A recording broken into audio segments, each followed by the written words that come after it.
was assaulting a female. The caller described the male and the female as the officers were responding to the scene. Our officers arrived on scene at approximately 6:02 a.m.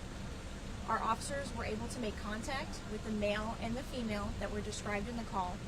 And based on the information that they had at the time, it did not appear that there was an imminent threat to the community. So the decision was made to continue to monitor the situation. During this time, the male suspect barricaded himself inside of a residence, and it was believed that he was possibly armed. So based on that information, SWAT was called to the scene to assist because we now had a male suspect who has barricaded himself inside of a residence who possibly had access or did have a firearm.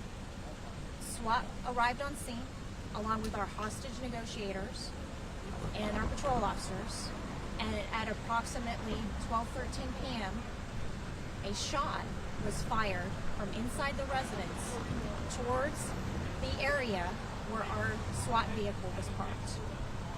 Our officers did not return fire. Fortunately, our officers and no other civilians were injured.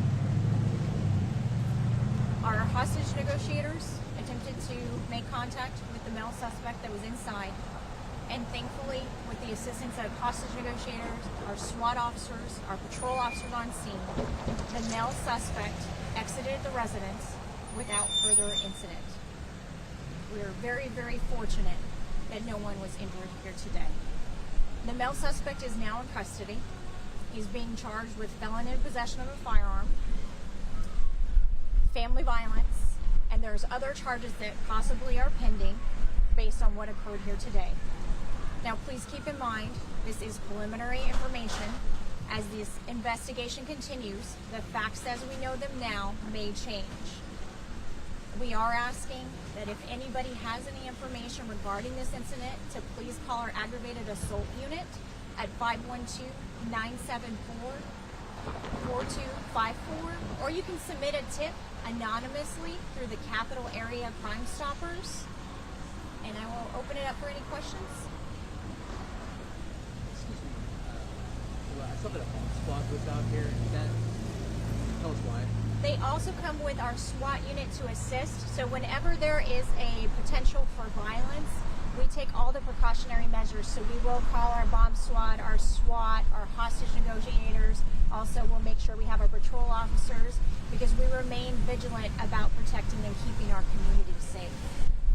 So just to clarify, no non-lethal measures were needed to get him out of the house? For APD, we didn't return fire, so there was no shots fired. We do utilize different tactics and techniques to bring situations such as these to a safe and peaceful resolution. And based on what occurred here today, we are very fortunate that that was the case. So I really want to commend the officers that were out here on scene who continually show up to potentially dangerous situations to keep our community safe. Does anybody have any other questions? What's the suspect's name? We're not providing it at this time. We'll be able to follow up and give you more information though once we have it, so you can contact PIO and we can provide that information. And there was only one suspect in the house that came? That's correct, one male suspect. He had barricaded himself inside. There was no one else, based on the information we have right now, there was no one else inside with him at the time of the incident. And again, we're just really fortunate that our officers weren't injured and that no one else was injured. And we also evacuated nearby residents as well.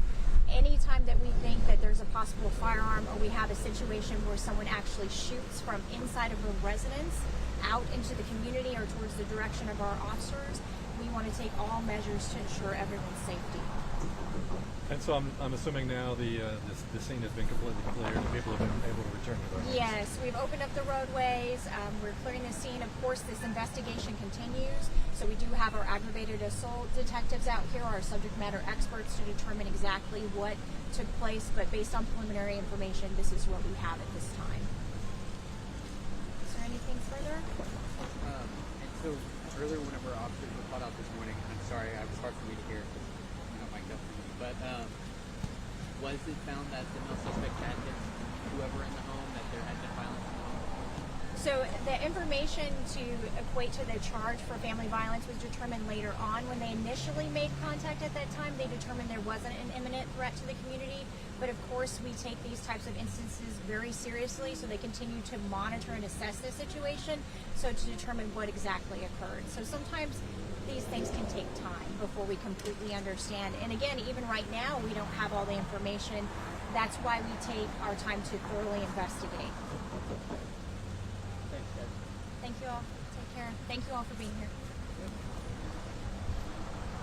Good. I can let you guys get your mics.